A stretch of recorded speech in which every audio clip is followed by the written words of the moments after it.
Welcome, Lavlish. Hi Prakash, Hello. how have you been? I'm doing very well. Another episode of Integral Dialogues Yeah, looking in our forward. lovely campus. Yes. Yes. What's up your sleeves today? What's up is there is a lot of changes happening. There are a lot of changes in our campus. There is a lot of changes in our schools. And there is also a lot of changes in the world. Yeah. I remember one of the research that you have done a little while ago on looking at how the world is changing and what are the trends and patterns. I was very intrigued when I was looking at that research. Can we discuss a little bit more on that today? Yeah. Yeah, sure. You want to give a brief overview of what your research was on and what prompted you to do that? Yeah, so this was a couple of years ago, so not very recent. And I haven't really looked back at it for a while. So maybe you can bring it back for a second round of appraisal, maybe to look at what those trends are. But interestingly, and recently, I have started looking at world quite differently. So I'm not too much fascinated by trends anymore. Okay. Yeah. Okay. that flips the entire discussion in a little different way. But you were talking about in that particular research or your work on impacts. Okay. Small changes that is having a growing impact on the world. Okay. And big changes or things that are already in the society and having a bigger impact, and then the fading impact. It was a nice quadrant. Okay. Does this ring a bell? There are a lot of things I want to ask you in the passing. Okay. On each of these topics as to what you see and how this impacts education and human beings and everything. Yeah. So, a couple of years ago, when I was mapping this particular quadrant, it was more of a trend oblique pattern. But in hindsight, I now think that trends and patterns are not sufficient. It may be somewhat necessary, although I have my strong reservations, because what is a trend really? A trend is something which records a certain pattern, prevalent pattern, as of today, for example. And basis that, we try to figure out how the future is going to be. So there is an underlying assumption that the pattern is likely to continue, which brings a certain sense of linearity into the trend, or let's say a mathematical probability, which would suggest that this linearity will continue for a while. I now think that that's not really the case. Trends are now replaced by two very interesting things that's happening in the world. One is convergence, Okay. and the other is emergence. Convergence would mean that patterns, trends,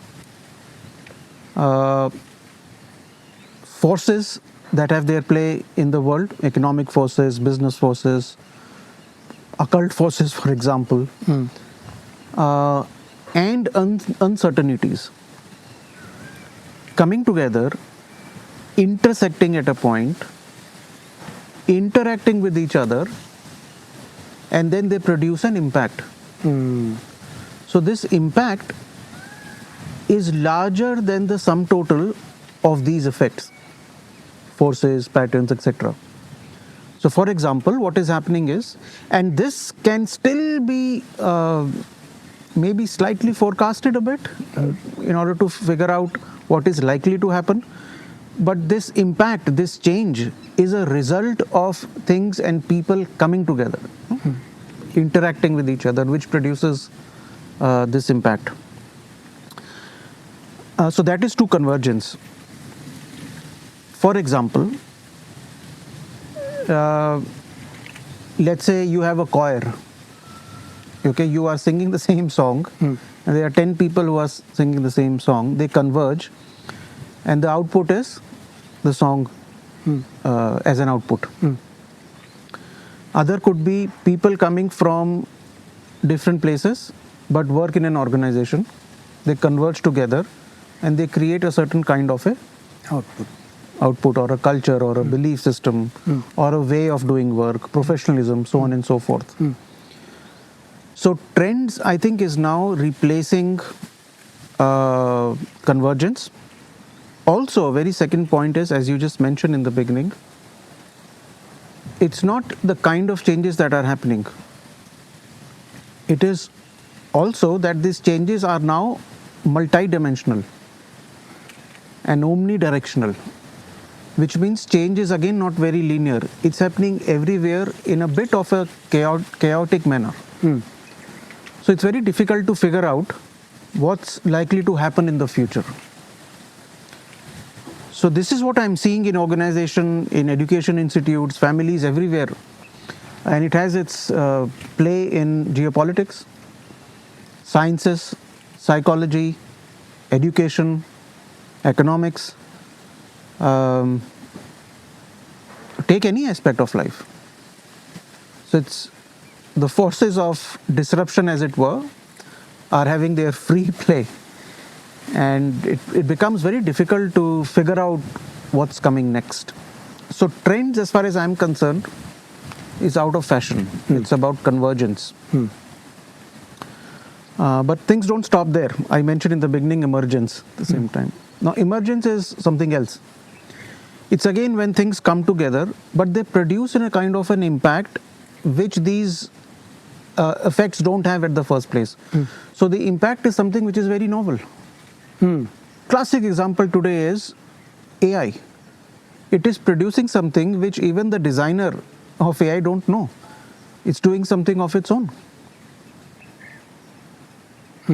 In other way, if you were to look at two atoms of hydrogen and one atom of oxygen, now both have a very contrasting, a very different properties. But what do they produce? Water, right? Aqua, which quenches our thirst. We drink water, it quenches our thirst. But just look at the beauty of nature.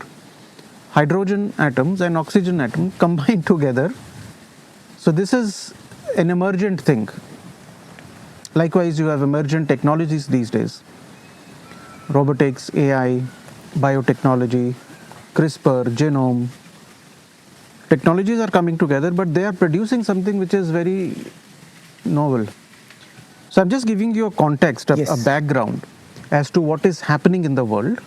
And so therefore it becomes very difficult to predict anything. Predictability is out of question.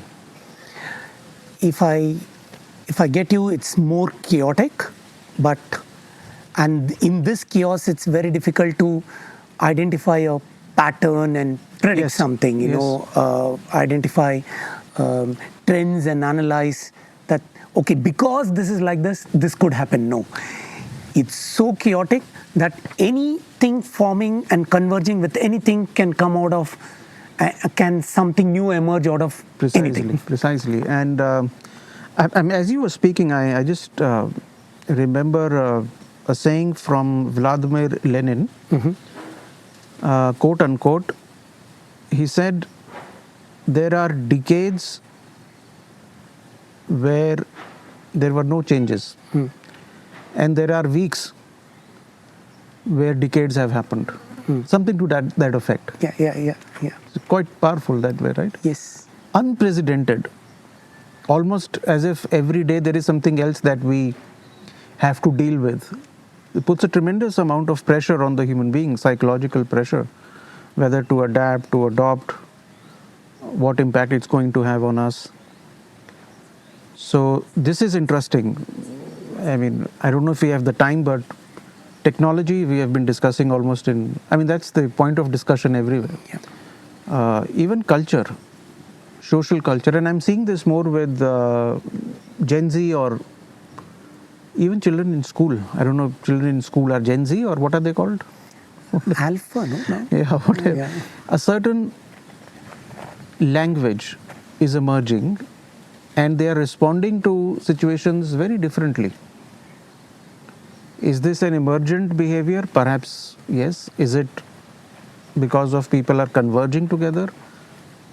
I'm more tilted towards the emergence side of the psychology. They use a different language, their confidence is different. They look at life differently when they come together. They have their own vocabulary, and there is a meaning to that vocabulary, which for us is very difficult to understand. It is interesting, but at the same time, it poses challenges for leaders to be able to figure out how do we navigate, how do we lead changes. Linearity is out of question. Good point.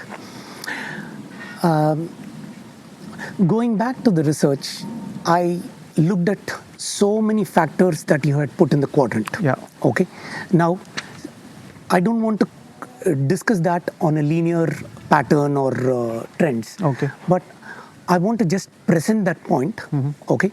And then in the kiosk, or from your own parlance, what is it emerging out of it, or is it converging, or is it deteriorating, something like that. Sure, interesting. So Yeah. if you can, as I say, whatever comes to your mind, if you can share with us. Let's give it a try. I'm ready for your rapid fire. Yeah. Okay. So online learnings. Okay. Online learning, I would not put in the bucket of trend anymore. You remember COVID time? Yes. We thought everything is going to change forever. Yeah. But we very quickly realized that learning cannot purely be online. So I would put it somewhere between trend and convergence. You would use it when the demand, when there is a situation that you have to use. But will it be normal? Certainly not. It is definitely not going to replace a physical environment. Never ever. Never ever. But it has its use. When needed, Yeah. we can use it. Yeah. Yeah. Okay. One of the interesting points I saw was stuffing information. This is exactly the word you use, stuffing information. And I could correlate. What was behind your mind when you meant stuffing information? So that has been the case with mainstream schooling. Yeah. But moving forward, I don't think it's going to have any impact, because if it were only about stuffing in information, then you have AI models to take care of that. The whole beauty is to come to a certain understanding where you don't know anything at the first place. So your mind is empty, for example, and then something,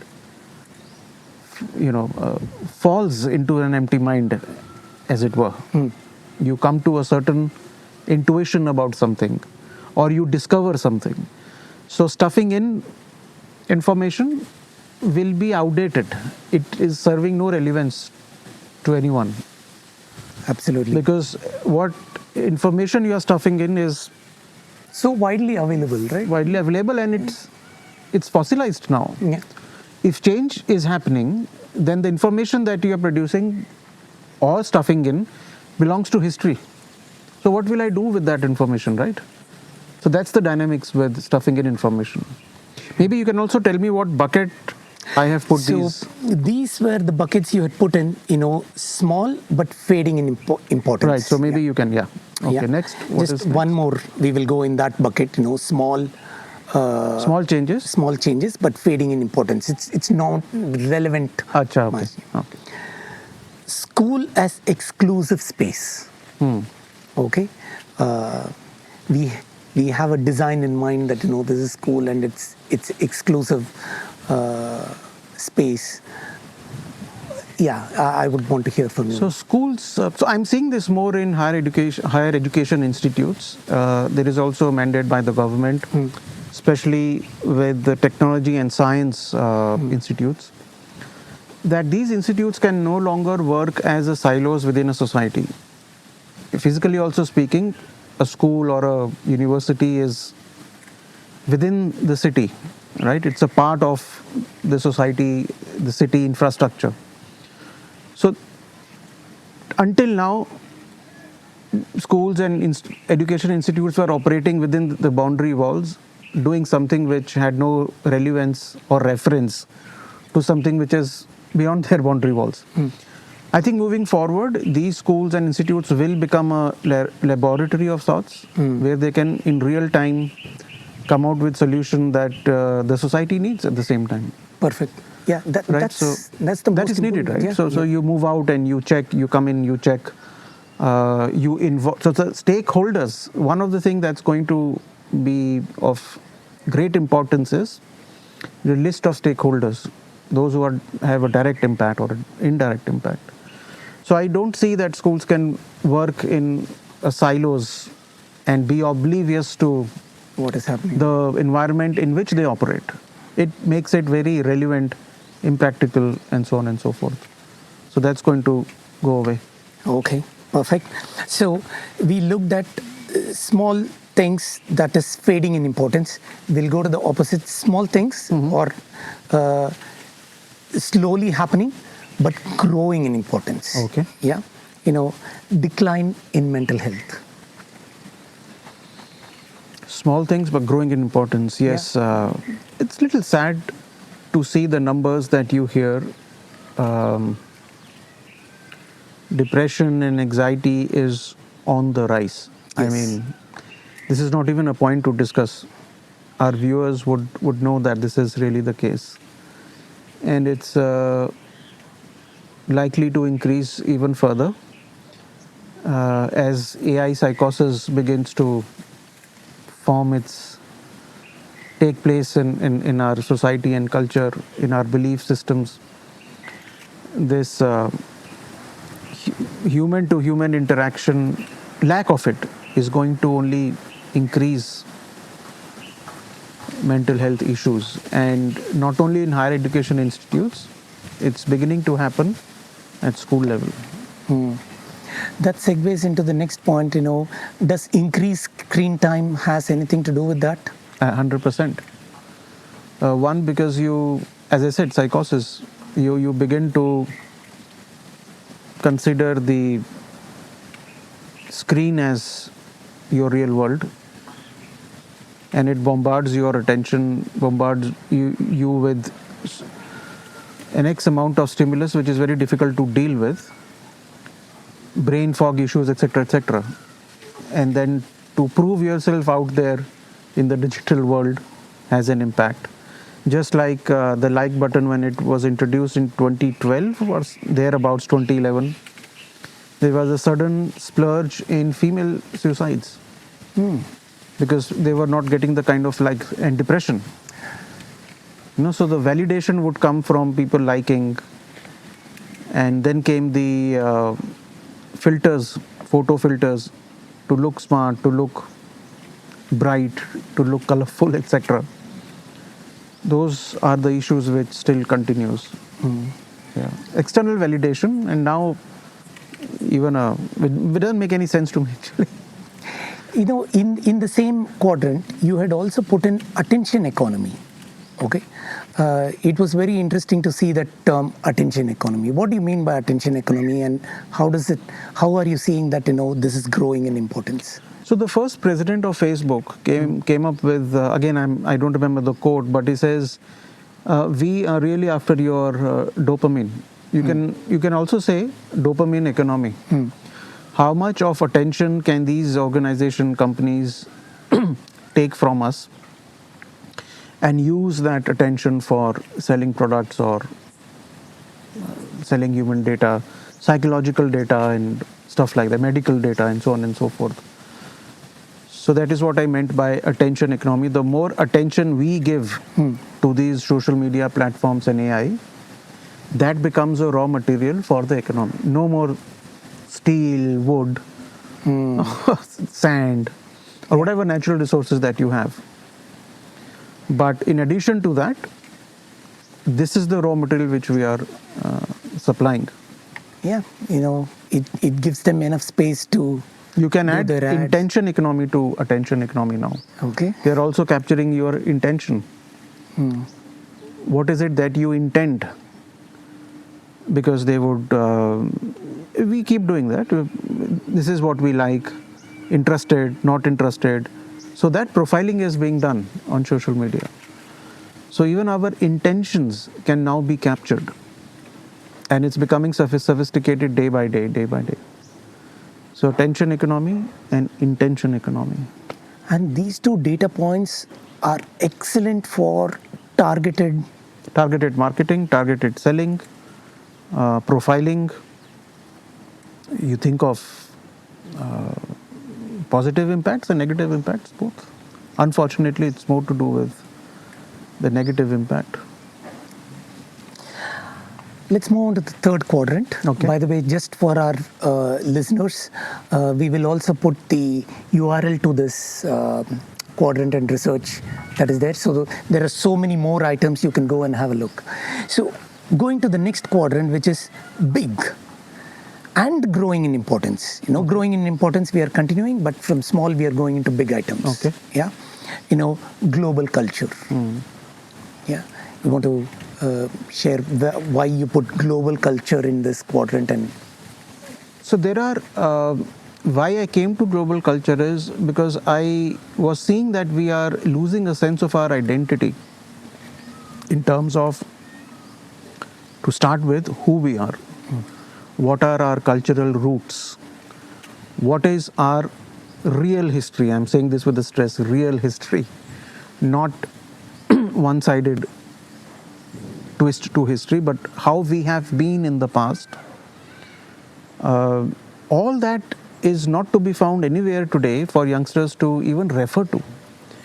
So when that happens, then what is it replaced with?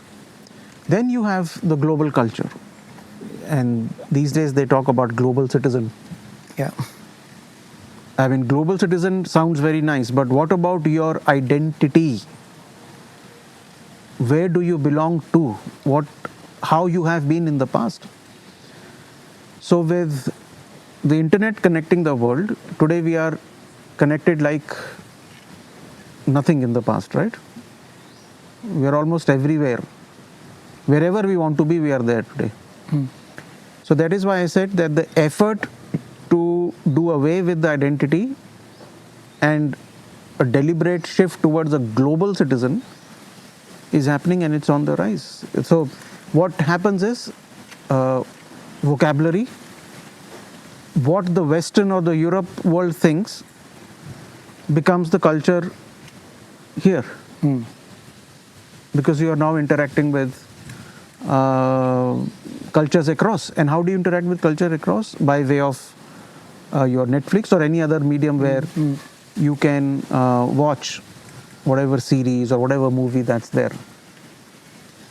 So this is how it's penetrating. And that is why I put that in that quadrant. Even though, just a minute more on this, even though there are people who say, I'm a global citizen, I'm everywhere, everything is Earth, is the country, one model. But you can't really remove where you are coming from.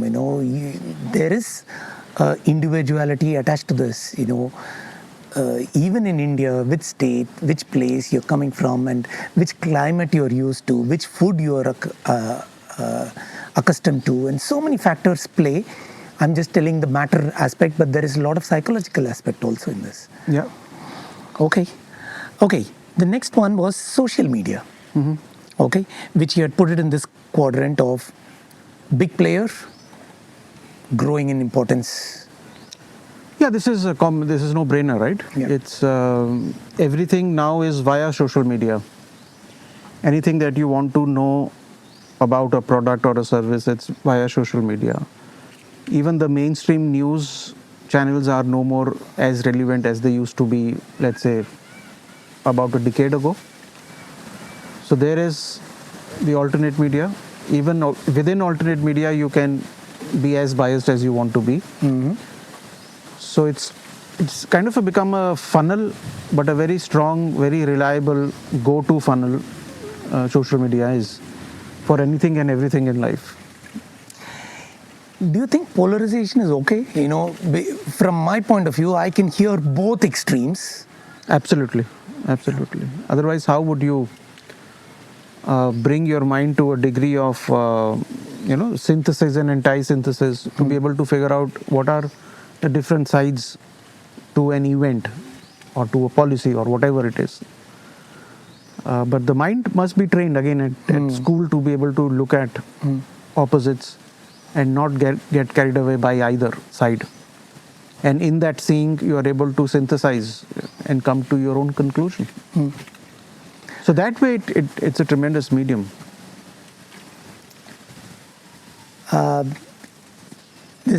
You had mentioned anxiety and depression in this quadrant. Yeah. Okay. And growing in importance. I was wanting to know more on this. Okay, importance here doesn't mean that it must grow in. Yeah. Of course. It means that we've discussed this in our education episodes as well. Anxiety that parents have. See, when you live in a world which is full of stimulus and it's increasing at exponential rate, you will get anxious. More on a survival mode to figure out where are the worry points, because they are presented to you as a dystopian world. So you worry and you want to fix that worry. That worry may not be at the first place, but it has been created in your mind. So this is going to happen because the via mediums are increasing, platforms are increasing, and we are somehow getting hooked to these platforms. So that is why I mentioned it is directly proportionate to the access to information that we would have in the future. Yeah. And if I connect all these dots, now it is making sense on the next point that you mentioned, automated living. Yeah? Yes, what I mean by automated living is, and maybe we can put one more parameter here, which is, I am calling this anti-evolutionary mode. So we are really not evolving, far from evolving. We are in a survival mode all the time. So when you are fixated in surviving this day to live the day tomorrow, then your gaze is not fixated on what really is evolution. How am I evolving? What is evolution? What is going to be my next version? Because your survival is what you are hooked at. So therefore I'm calling it anti-evolutionary. And what was the point? Automated living. Automated learning. In the big areas which is growing. Input, process, output. It's kind of a loop that we are caught up in. Because thinking is not there. You're not thinking. You need not think. Actually, that brings us to the fourth quadrant. Okay. Big items fading in importance.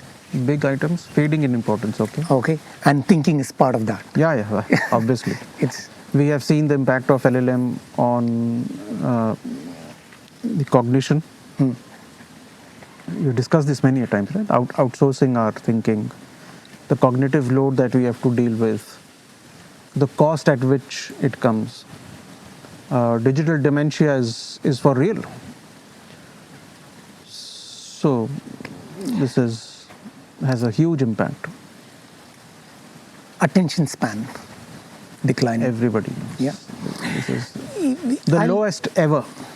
And I really don't know what else is left now. So I want to finish off with education. Okay. In this quadrant, textbooks. Okay. You mentioned textbooks is fading in importance. Okay. Maybe that is also attached to preset agenda and curriculum linked to each other. Would you want to elaborate a little bit more on it? See, when we say textbook, it essentially means that you are textualizing learning. Not contextual. Now, you are not contextualizing learning. You are textualizing learning. You are already saying that this is what you must read, and we are going to assess you on this. how much of that text is even validated at the first place. So by designing textbooks for schools, catering to those textbooks by teachers and whosoever does this, how about children coming with their own books, right? Yeah. And each book can be unique for the child. Same subject, but it can be, drafted in a manner which is so much related to the universe of the child that one is living in, his or her context. So textbook any which way is one, it's very limited. Second, it's the script is already there. It doesn't arouse any curiosity. Text doesn't arouse curiosity. It's also old, right? No, it doesn't cater to what is present. Most of the text. Absolutely. And it has to fall within a certain curriculum, right? Yeah. Not that is beyond also- this, not less than this. For 8th grade, this much of content is. I mean, who is telling you for 8th grade this much is? Why can't we more than that? Yeah. Or for other child, why should he even bother to Yeah. study Yeah. the textbook? Yeah. Education, human learning, evolution cannot be text-based. Good point. Teacher and importance. Teachers are fading in importance. Because of your textbooks and online learning. If you are only concerned with teaching a subject, then I'm sorry, there are other via mediums that are there which can do a better job in terms of animation and so many other things, right? Augmented reality and all of that. You can actually experience your model in a 2D, 3D way, and AI can throw up questions to you, customize, and give a fantastic insight into your IQ levels and your interest, which no teacher can possibly do. With due respect to teachers, there may be teachers who can do, but what an AI can do when you interact with an AI is immensely more than a teacher. So the question really is tomorrow, what really is the role of a teacher? We will be pushed to the wall to ask this question, and I've been saying this for the last 13, 14 years now. And then it will push you to ask what really education is. Is it about curriculum, text, models, physics, chemistry? If yes, then technology will take care of it. But if it's with the child that he or she is, the nuances of the mind, of emotion, psychology, interest, desires, likes, dislikes, attention span, curiosity, creativity, then you need maybe a human being who is living all this and bringing this to the child. I don't like to put a particular timeline, 5 years, 10 years from now, but think, no, what is the relevance of a teacher in a classical school? In every area, there is a need to evolve, and the humans themselves must evolve, and that's where your research also points to the direction, right? Evolution is the key here, and we are going in the opposite direction. Yeah, I am today very fascinated by the emergence model that I am seeing. Trend, as I just mentioned in the beginning, no more serves any purpose. Very insufficient, inadequate. But Heisenberg, the great physicist, mentions that, and I'm quoting him, as a matter of principle, you cannot know the present in all its details. Because he was the first one to give you the uncertainty principle, the indeterminacy principle, that you cannot really know the present in its all detail, in the sense that you cannot, and he was obviously referring to a quantum particle, that you cannot simultaneously know the position and the momentum of a particle. Momentum means speed and direction. If you catch the momentum, you lose the position of the particle. If you catch the position of the particle, it would have already moved. See, we live in a world which we call Jagat, which essentially means movement. What will you catch on to when constantly things are moving? So it is impossible to know anything in its detail, even now as we speaking. And it not only relates to physics, it relates to every natural phenomena that's there, to the world as we know it. So Newtonian predictability is gone. There is something else which is emerging, even as these uncertainties come together, interact, intersect. Something will emerge. So therefore you have emergent technologies in robotics, AI. And if it is about technology being ubiquitous, which means it's everywhere, it's plugged into everywhere, then we will have to see how the Dr. Frankenstein's monster, what is it called? I think, plays. We will just wait and watch the dance, the cosmic dance, as it were, and see where we go. Yeah, let's observe and let's see. And there is a lot of information and things to ponder, contemplate, and think about. Yeah. Thank you so much, Lovelish, Okay. for another episode. Yeah. Thank you so much. Thanks, Prakash. Yeah.